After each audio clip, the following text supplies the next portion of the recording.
Ladies and gentlemen, please take your seats. The program will begin shortly.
Ladies and gentlemen, please take your seats. The program will begin in 1 minute.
Thank you. It's okay. Good morning. We'll try that one more time. Good morning. All right, much better. Maybe too many mojitos yesterday at the welcome reception. Hopefully everyone had a great time. Thank you to the ALEC team for putting on a great reception. Hopefully you didn't melt away and you kept cool with those great fans. But it's so great to see so many familiar faces this morning and a few new ones too. Before we dive into today's program, let's take a moment to pause and ask for guidance and wisdom. Please join me in welcoming Oklahoma State Minister Ronnie Wilson from Capitol Commission to lead us in prayer.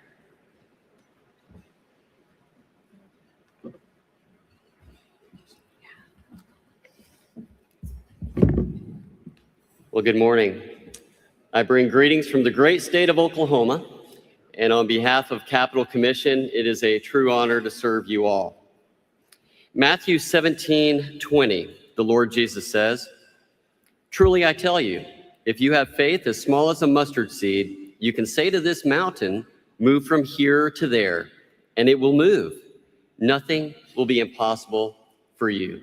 Please join with me in prayer.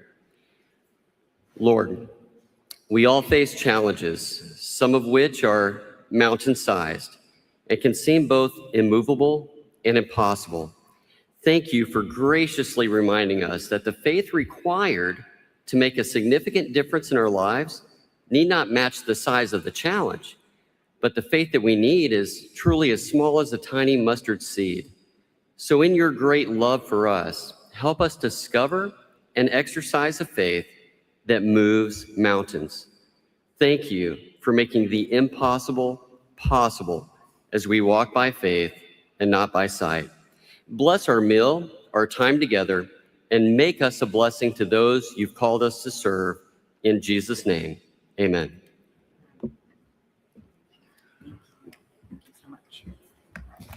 Thank you. This morning, we're diving into an issue that's on the mind of every single legislator in this room, whether you realize it yet or not: data centers.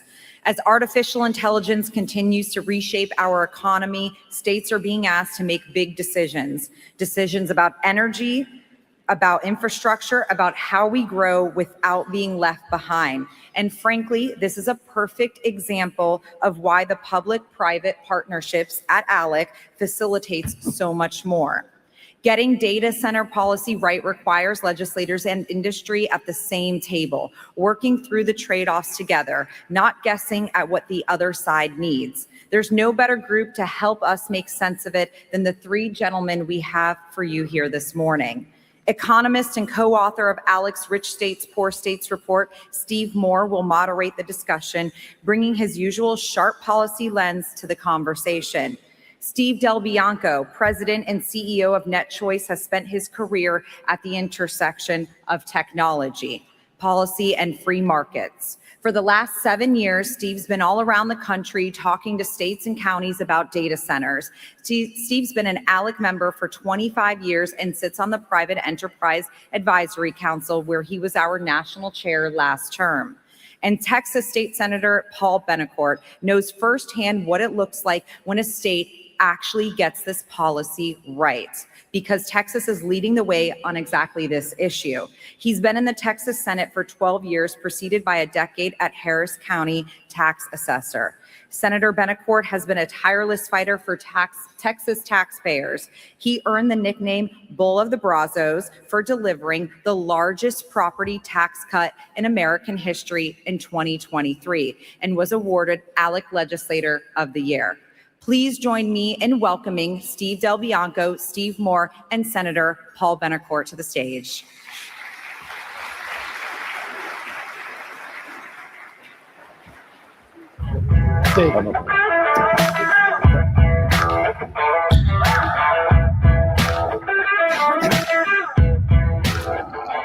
Good morning, everyone. Thank you so much. I was so nervous that we wouldn't have a crowd at 8 in the morning, and I'm so thrilled to see this room filled. So thank you for being here. Thank you to Lisa Nelson and the ALEC people for putting on another amazing conference. By the way, this is my 33rd straight ALEC conference, which is pretty amazing. And they keep getting better and better all of the time. And I am going to make a bold declaration that this session for the next 20 to 25 minutes will be one of the most impactful sessions in the history of ALEC, because we are going to be talking about the future of this country and what direction we go in. And this is an issue of data centers, AI, that is right in front of all of us right now, especially you all that are state legislators. So let me start this off by asking you all a question. You will be our focus group this morning. And I want your honest answer of this. And the question is, when you think of data centers, AI, and I'll give you three options. One, you are excited. Option number two is you are fearful. And option number three is you're undecided. And please give us your honest answer. How many of you would say that you are excited about the AI data center future? Raise your hand. Wow, that's pretty amazing. So it looks like more than half, would you say? That's pretty good. How many of you would say that you're fearful of the? Wow, we're done. We're done.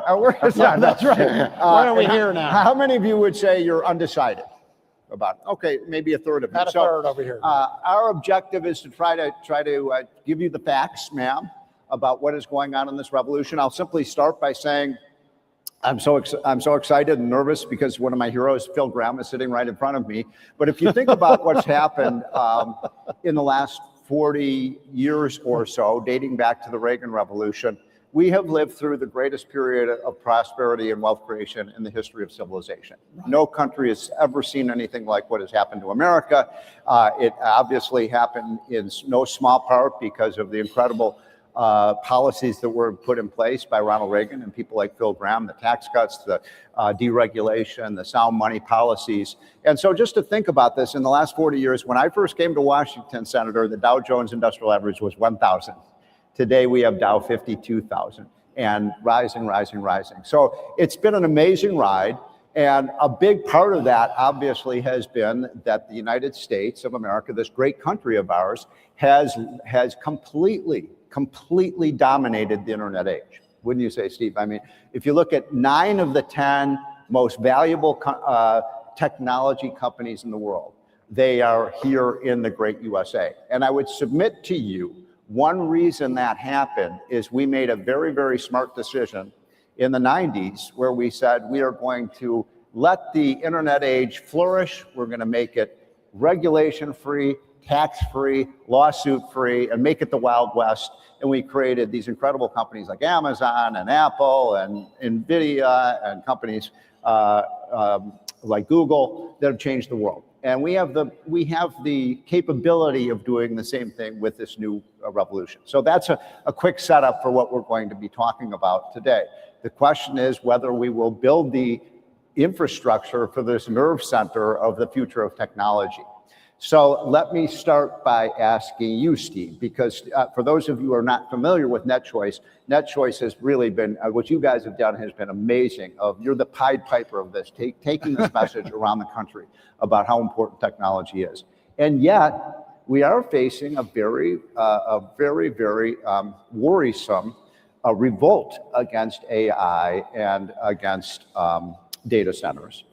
Why do you think that has happened so quickly? And what do we do to try to educate Americans about the importance of this revolution? Thank you, Steve.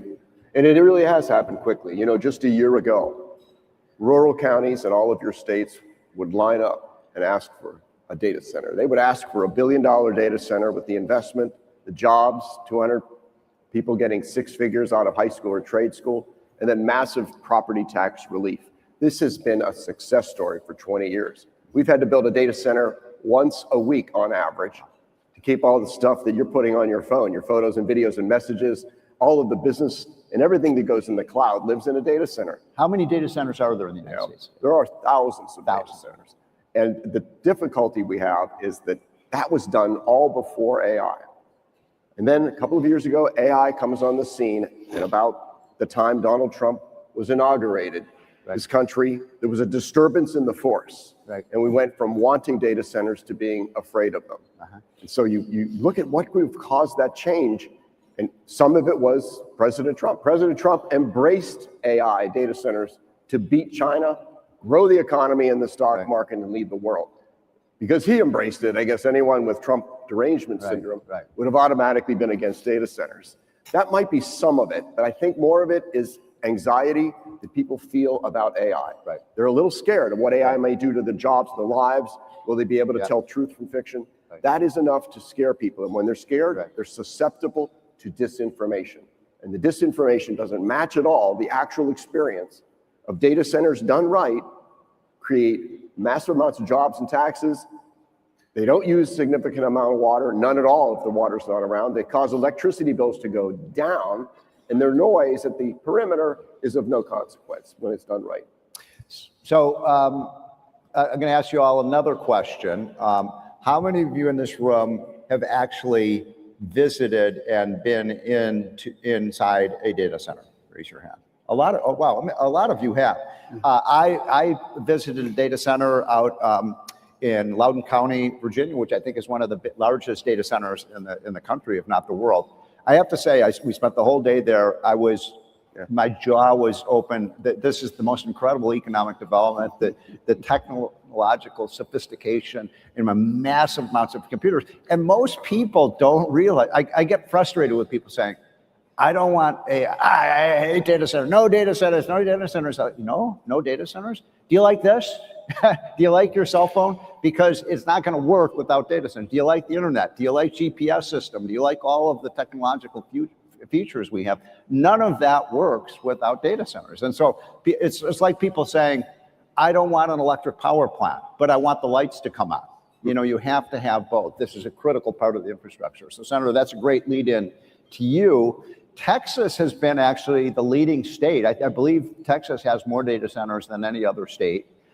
So how have you overcome the sort of opposition, and what recommendations would you give to state legislators around the country about how to calm people down? Well, first off, this is the most frothy issue that I've seen in my political career, which is about as long as you guys have been going to ALEC, because of fear and the fact that what has captivated the public is not the data of a data center, but it's the emotion of they relate to AI. Now, you asked about Texas.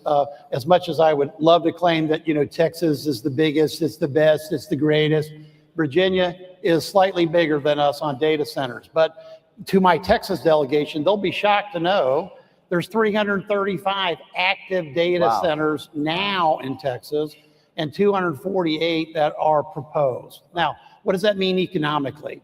In Texas in 2024, we had 103,000 direct employees of data centers, 429,000 indirect employees, effectively the pull through the economy, and a total economic effect of $39 billion with 1 year's growth in 2023 to 2024 being 16%.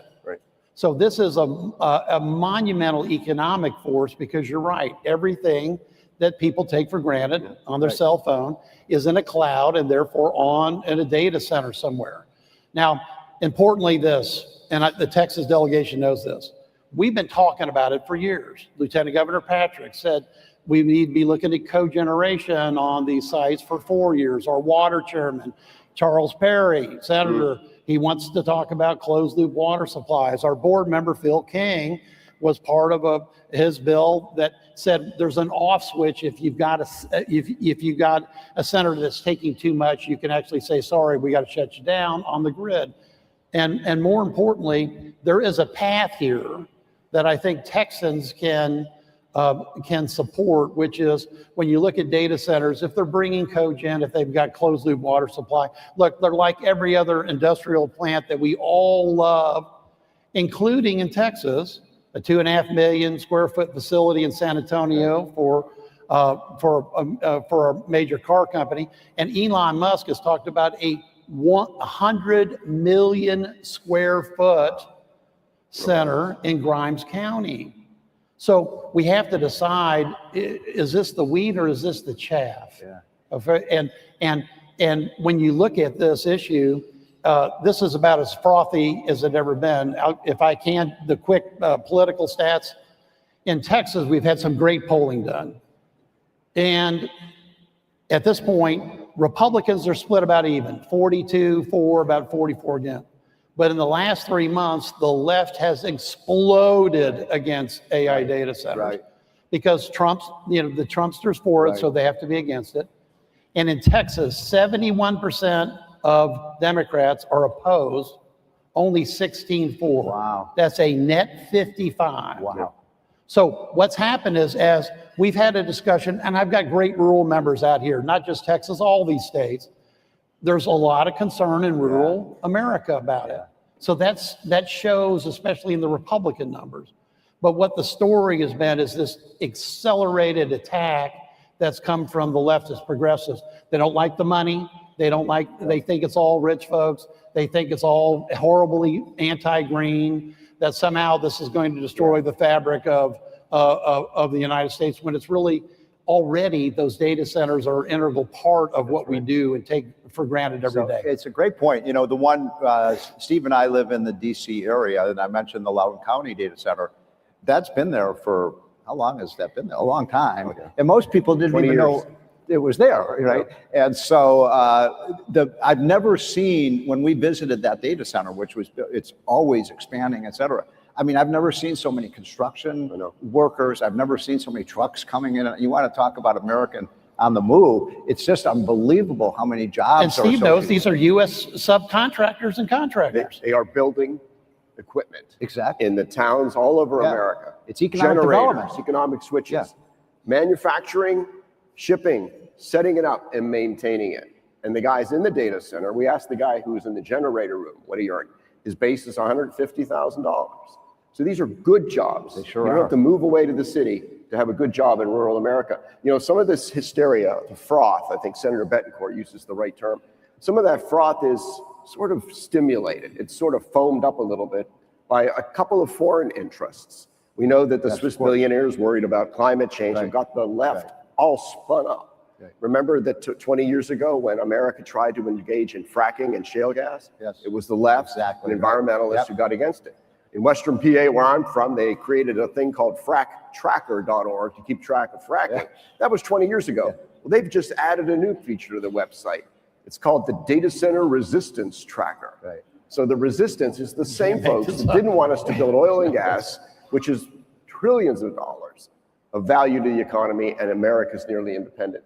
But another form of froth comes from, who else? Our largest rival on the planet when it comes to technology, China. They can spend next to nothing to generate images of a data center with smoke coming out of it or using water, and for a few dollars more, push that image into the social media, the fake Facebook pages that show up in your county when the data center is on. And I thought, if you don't mind, well, I wanted to run a 30-second ad right now that NetChoice ran in Texas, Ohio, Missouri, Kansas, and Georgia. Let me cue it up. China is investing trillions to win the tech race. They want to beat America economically and militarily. President Trump is fighting to build more data centers to grow our economy and strengthen our national security. But liberals like Bernie Sanders and AOC want to shut down American innovation. I will be pushing for a moratorium on the construction of data centers. Shutting down data centers strengthens China and makes America weaker. America can't afford that risk. Well, that's a great ad, by the way, congratulations. And that really is what this is all about. It is about we're in an Indy 500 race against China to see who wins this race. We have to win this just like we won the internet wars, but we can't win it if we're not building the infrastructure necessary. I mean, I think of this when I came back from our visit to the data center. By the way, if you get the opportunity to do this, I really believe if every American actually saw what's going on in the data center, they would be thrilled by the economic development, the jobs, and the capabilities of these facilities. I think of this like 100 years ago, Henry Ford going into Michigan and saying, hey, I want to build some auto plants here. And people say, oh, we don't want your auto plants. They're going to use energy. They're going to use our water. They're going to make noise.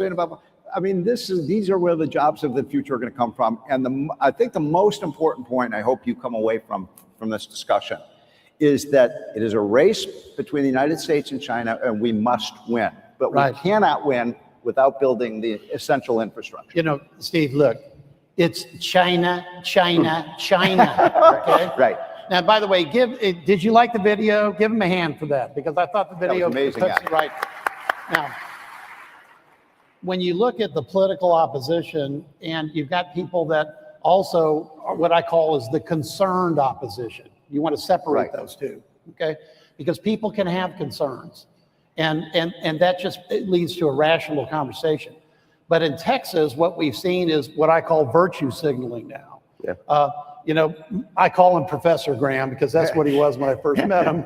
Okay. Hino San Marcos is now a very liberal city in Texas. They've got a leftist progressive majority city council. They looked at one of these systems, hyperscale AI data center. They voted it down in February, but just this month they decided they were going to ban AI data centers. Now, why did they do it?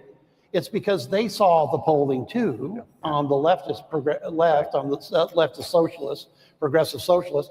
And so they're leaning into now this 71-16 vote in the Democratic Party. So we have to understand what we're seeing is not just China, but we've got other people. We've got, I can't prove it, but there's probably Soros money here. Oh, I can't prove it. There is. Okay. There's money from the Middle East. Oh, I can't prove it. Okay. But, and so when you see this social media, it takes a breath away from people, especially in rural parts of the United States, because they're so clever. I had one member show me one that is a guy in a hat. It's all a caricature, but he swore he was a 7th generation Texan. And I went through all his social media pages, and I didn't find one howdy, one y'all, one anything, one even relationship to a town in Texas. But boy, that 7th generation Texan scared the HE double hockey sticks out of that member. Right. Now, but we really need to have a discussion with our thoughtful people that are concerned. Because yes, we do. Can we do a lot with closed loop water supply? Steve knows. No, seriously, that ad certainly stimulates a realization that there's a rival who doesn't want us to build data centers and doesn't want us to lead an AI. And that will help explain where some of this disinformation is coming from. That has helped a lot, because otherwise people think what they're reading on Facebook must be true. I mean, the pandemic did some real damage to credibility in America. I think that during the lockdown, people stopped trusting the government. Yeah. They stop trusting business. They don't listen to big media. And who do they trust? They trust what they see on Facebook, or they trust a podcast. So I believe that has meant people are vulnerable to that. And we have to be thoughtful in speaking to them.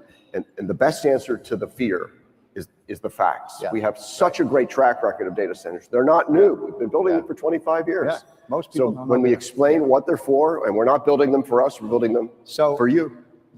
Let me just make one point that's important. So I think a lot of these arguments, like they're going to cause taxes, they're not going to pay their fair share of taxes, they're not going to pay their fair share of electric utility bills. That's just flat out false. So I mean, in fact, in most of these communities, they're actually, like Virginia, which was one of the, also a data center, the property taxes have gone down, not up, because of the amount, and the utility bills have gone down, not up. But let's talk about this other element of this that I think is maybe more problematic in terms of selling the American public on this, which is people are nervous about AI. And they're nervous about a couple of things, gentlemen. One is people are worried about their jobs. They're worried about whether my job will exist 5 or 10 years from now. I mean, probably 10 years from now, there are not going to be a lot of trucking jobs. I mean, almost all long-haul trucks will be automated and be done through AI. So people are understandably nervous about that. And then you've got, but there's another concern that people have on the conservative side of the aisle, which is big tech. And a lot of people think, people who like agree with everything we've said this morning will say to me, and these are great people, they say, I don't trust these people in Silicon Valley. I don't trust what they're going to do with this knowledge and this information, this technology. So I'd throw that out to both of you. Yeah, the fact is that any of you try to use AI today, you will start to realize the power of a technology that is built on everything that humans have written and said. Take that knowledge, build an engine that can speak to us in our language. And when we ask it a question and provide context, what you've written before, context of the speech you gave, and ask it to analyze an issue, you're seeing AI's ability to transform knowledge work. That will generate more engineering, scientific, medical, and healthcare breakthroughs than we've ever had. There truly is an abundance ahead. Coupled with that is the notion of productivity. At this point in America, every day we have fewer workers than we had the day before. Our birth rate is well below replacement. Immigration is very controlled. And we have a workforce that's getting smaller, not larger. So the only way we will be able to grow this economy is to make our workers more effective and more efficient. AI is going to be that supercharger for productivity. It will generate more jobs, not less. So just before you answer that, I'm on the board of a company called Lightspeed. How many of you have heard of Lightspeed? A few of you have. Look it up on that. Just Google Lightspeed. We build houses with robots. Robots and the technology. So when people talk about, oh my gosh, housing is so unaffordable, we're going to be able to build houses at half the cost. So that means in the future, people are going to be able to, own castles, and the health benefits are extraordinary. We already are making incredible advances with AI. I just visited some of the health technicians. They are now able through AI to spot cancer in patients much earlier. And everybody knows someone they've lost from cancer. If you detect cancer early, you can combat it. That's just one little example, but go ahead. Steve, look, let's take that thought. All right, you've got a deep calculation on what could be a cancer cure, on molecular arrangement of a specific compound. You can run hundreds or effectively millions, unlimited scenarios through an AI data center. Boy, a cure for cancer would change this rapidly, this discussion. Okay, let's go to the battlefield because we've got strategic concerns. Last report I read is the average Russian recruit has a 20 to 35 minute lifetime expectancy on the battlefield. Why? Because they're being dealt with massive drones, et cetera. So how do you have a defense in depth? Will the U.S. have that capability? Yes. That's why we're talking about strategic defense with these hyperscale AI data centers. But again, back to the fear of this. Yes. It was the tremendous improvement in the American workers' productivity in the 1990s, right, that took the PC revolution and threw it through all parts of the economy, financial, industrial, everywhere, business, government, okay? We're on the cusp of the same point, but we do have to take into account that a lot of areas are starved for water. Now, what do? Well, we have a closed loop water system, but also remember this, technology moves. These plants are being right now basically CPU governed by NVIDIA chips, 300 models, but they double in power every 5 months. When I was in semiconductors and I worked for the first US robot company called Unimation, it used to be the old rule in Silicon Valley was the CPU doubled every 18 months. We're talking about every 5 months. So by the time we all get back into session the first of the year, okay, the CPUs that run these plants will have doubled in capacity. Now, what can we look over the horizon long term? I just visited U of H, which is now one of our big leading institutions in the US. They did original superconductor material research.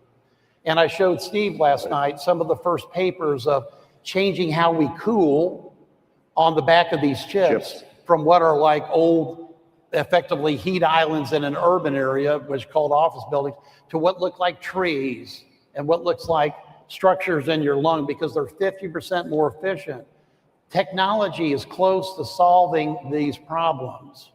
And we have to wait and look at, make sure we give enough time for all this to mature and not have a knee-jerk reaction to it. But understand that water is life in rural America, and we have to make sure we never break that pledge that we're dropping in some type of, siphon hoses into rural America and take their lifeline away, which is water. So we only have a minute or two left. So by the way, how many of you in this room get our Unleash Prosperity hotline? Most of it. Well, if you're not getting it, please get it. Just just send me a note or give me your card or something because it goes out to 100,000 people. But we had something in the hotline today about how in New York, which has banned data centers, they're building, this is the idiocy of New York social democrats. So they're not going to build data centers, but they want to build thousands and thousands of acres of solar farms. So think about this, a data center uses maybe a few acres and they want to pave over the entire, western part of New York with solar panels. I mean, it shows the idiocy of the left, and which leads me to this question of, I was so heartened by the fact that so many people in this room said they were excited about AI. Thank God. And I think we're getting our message across. But is this going to become a red state, blue state thing where states like Texas, states like Florida, states like Utah and Idaho and the Carolinas build these, and the blue states just opt out of the future, which would be ironic because California is where the technology revolution started. Well, I mean, Steve, look at who's already led the ban. You got Governor Hochul in New York. She's just flat banned it. Right. Okay? Now, and what you look at with Governor DeSantis and Governor Abbott, okay, they're trying to look at a different way to get everybody ready. And specifically in Texas, we've got something with our ERCOT group called Bat Zero. Make long story short, it's about taking these applications, and I'll let Steve finish with this, compressing them into the good, the bad, and the ugly, okay? And using things like, okay, we're going to make sure that we've got power infrastructure. We're going to make sure we're using closed loop water. Right. They should be looking at cogen. That's the way I think to do it, is to screen out a lot of this, because 30 seconds, if you're not already building a data center, it's going to be 5 years for you to get a turbine, and 3 to 4 years to get the main transmission step down transformers that you need. And most of these delegations have been to Washington and heard the Commerce Secretary talk about that in private briefings at the White House. Steve, think about it. We can build a data center anywhere in the country to serve users who are everywhere, because our connectivity is so good. So we choose to build data centers in communities that embrace them, and where the utilities have the power. And if they don't, we will bring and build our own power. But one thing is that takes a few years to bring and build our own power. This time next year, when ALEC meets, we will have, hopefully, this fever, this froth will have peaked. I agree. And America will start to base its decisions on facts and not just on fears. Be resistant to forces that don't want us to win. Yes. But the years it will take to build new data centers, during that period, we will know whether the world is going to be adopting the Chinese AI stack and the Chinese models, or are they going to be adopting America's models, America's values and stacks? That is from the bottom up, from the chips all the way to the large language models and AI. We want America's model to lead the world. And I think to do that, we've got to understand where the fear is beating out the facts and embrace the future. We're the #1 industry at investing in America's communities and future. Let's help to build for America's future. These are, I think we'd all agree, these data centers are assets to a community. It's like saying, I don't want a factory or I don't want a warehouse or the jobs. And so I think the mistake that the tech companies made, and I probably, this is our last point, is that they're kind of forcing it on people and saying, and the community says, no, we don't want it. Build them where people want them. That's right. Can we do that, Steve? We do it, but we'll start down that path, and then 200 folks in pink T-shirts will show up at a town hall meeting and scare the bejesus out of the commissioners. At that point, those commissioners need true information. We need to take them on a tour of a data center in a nearby state, show the data, get others to show that they want it. But eventually, about half the time, that county changes its mind, and we move on to another county. But it's slowing us down against China. Let's win the race for the technological future in this country. Thank you, gentlemen. Wonderful job, and we're at your disposal. It's liquid gold, Steve, liquid gold. Thank you, sir.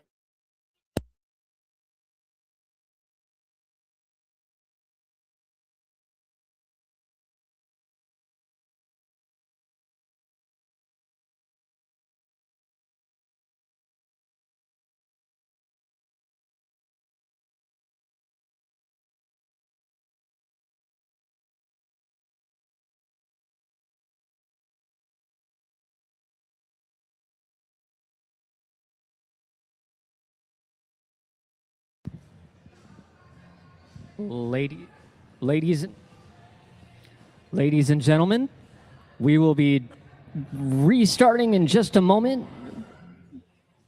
Please stay in your seats.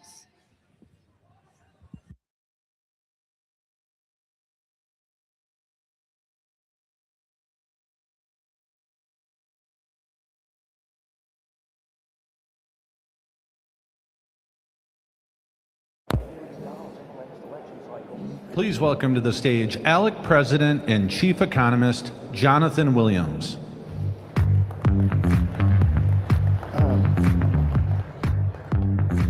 Good morning. That was an incredible discussion that we just had. So thank you to Steve Moore, Steve Del Bianco, and Senator Paul Bettencourt for an amazing discussion.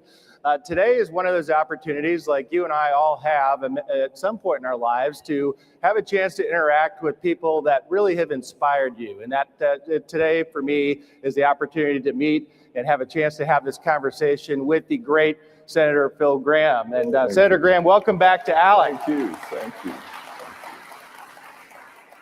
Now, Senator Gramm really doesn't need an introduction, but I'm going to just point out a couple of things that you and I were talking about earlier before we started.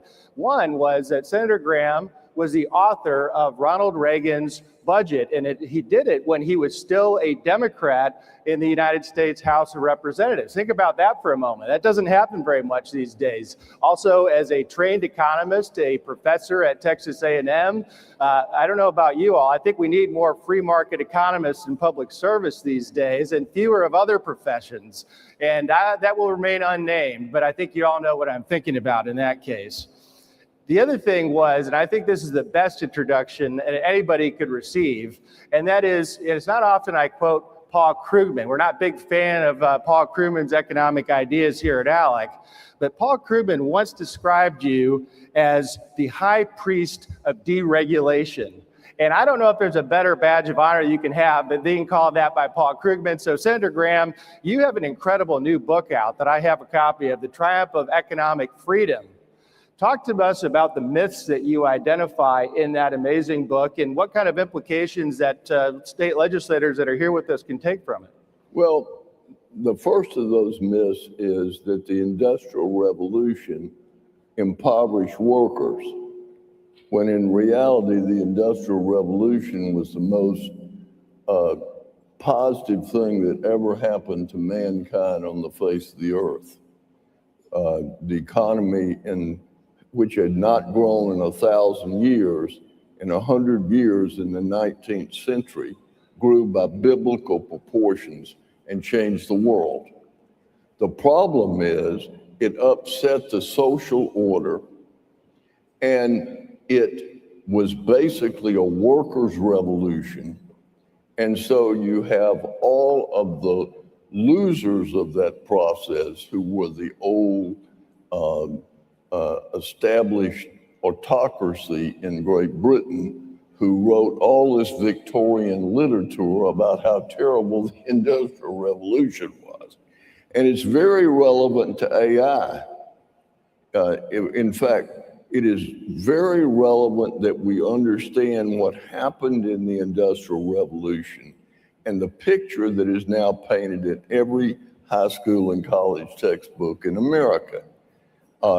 Because this is exactly what I see and what I think will happen in AI. There will be two stories. The one story will be the extraordinary progress, and the other story will be the people who feel they're losing from the process. And so I think we have a lot to learn from the Industrial Revolution, and it's very encouraging. We have never had a major technological change adopted in the history of the world that did not make mankind better off. This is not going to be the first that doesn't. Well, thank you. And one thing, I know we have a lot of folks that serve on appropriations and finance committees here in their state legislative bodies. They all are probably thinking the same as me, is talk to us a little bit about that Reagan budget and maybe what kind of budget lessons that legislators at the federal and state level can learn from that. You and I were talking a little bit about the federal assets piece of that. And I know we have a lot of members west of the Rockies here, our Utah delegation and some of our other great delegations in the whole issue of federal lands. But one of the things that you and I talked about was this uncovering of what the federal government owns and what can we do to maybe address the national debt. Well, you got to understand the background that the Reagan Revolution grew out of. We had inflation for 9 years at 9.2%. The economy was in crisis, and we had an opportunity to make dramatic changes. And the problem in the 1970s was that with the runaway inflation and 26 different tax brackets, Americans were rising because of inflation up the tax bracket system, and the tax rate was exploding, and government revenues reached an all-time peace level revenue collection in 1980. And so we had a difficult task of bringing spending under control and reducing the tax burden to encourage people to work, save, and invest. And the good news is we were able not to cut spending as much as we needed to cut it, but we were able to bring spending under control, reduce it, and then keep it in check basically for 25 years as the economy grew up to the size of government.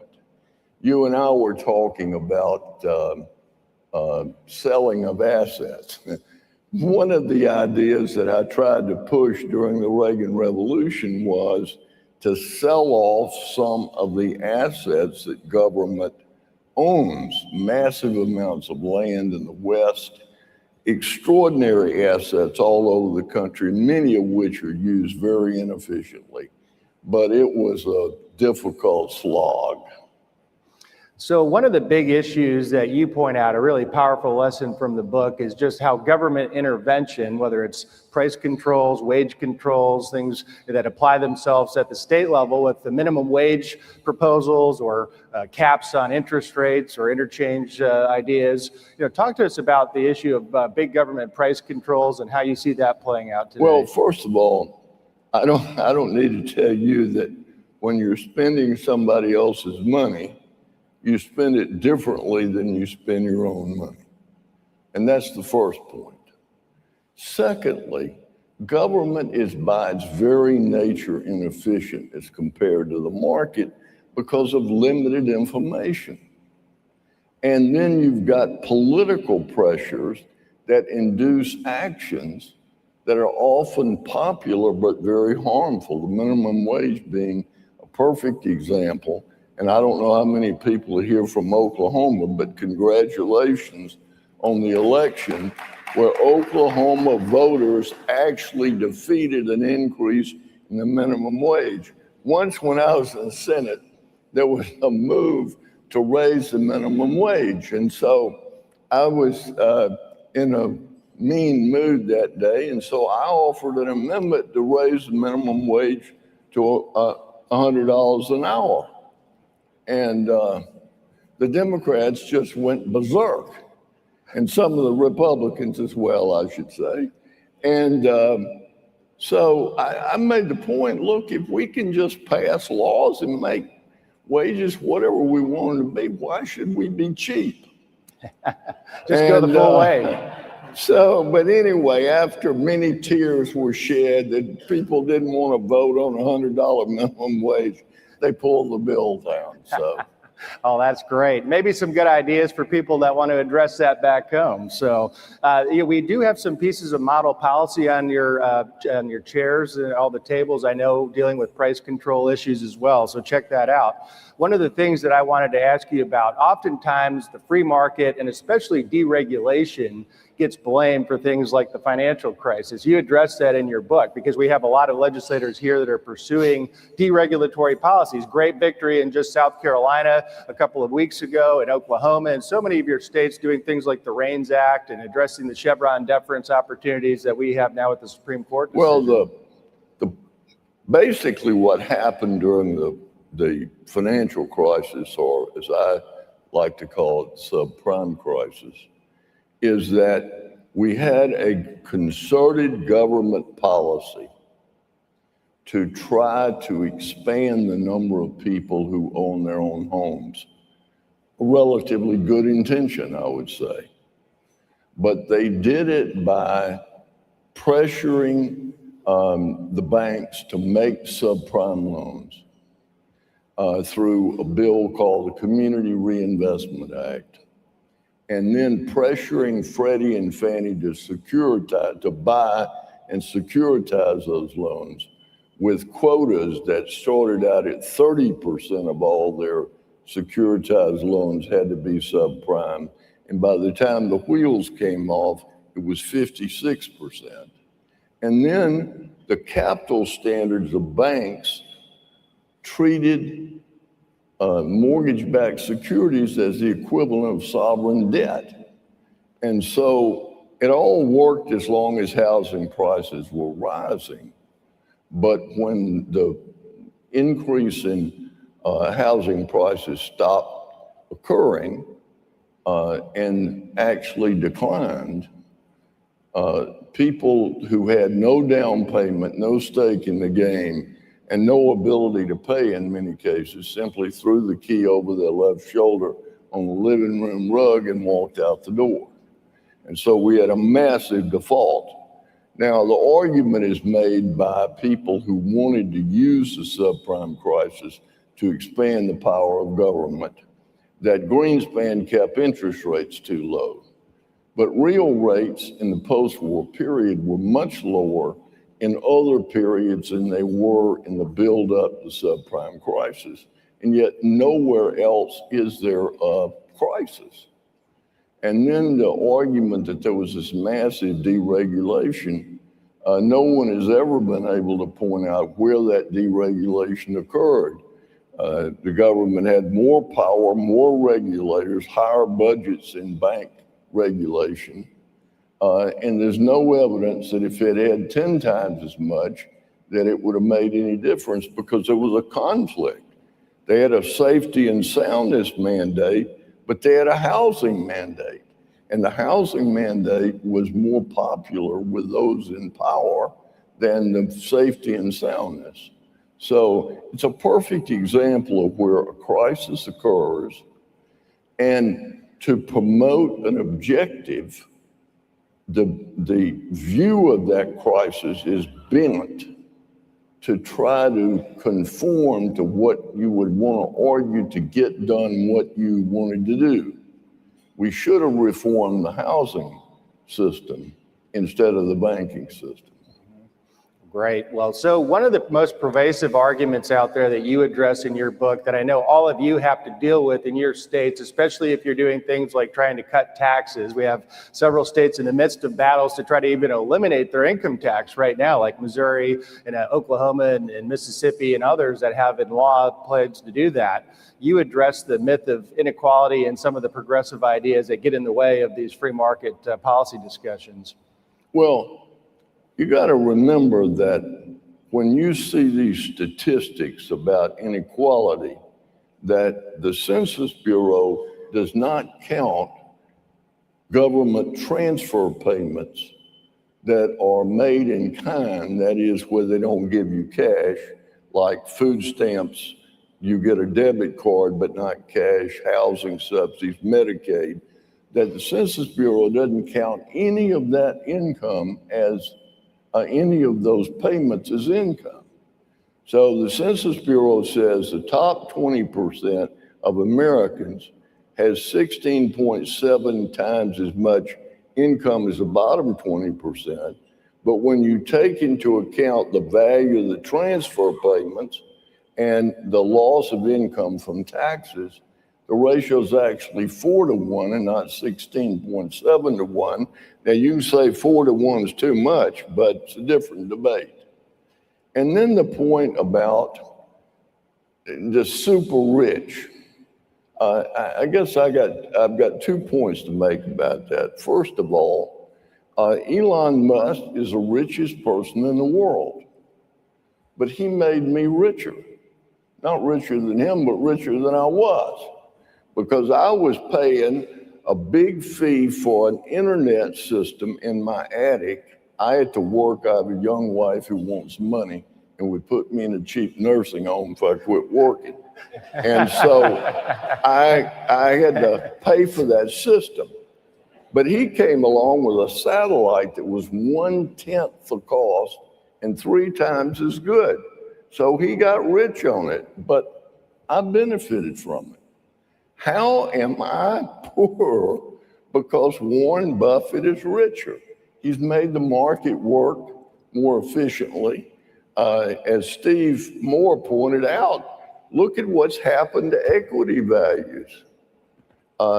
Look at what has happened to the retirement program of every college professor in America. Rarely does someone teach a career at any college or university and participate in something like TIAA craft that they don't retire a millionaire. That's right. So the system is working.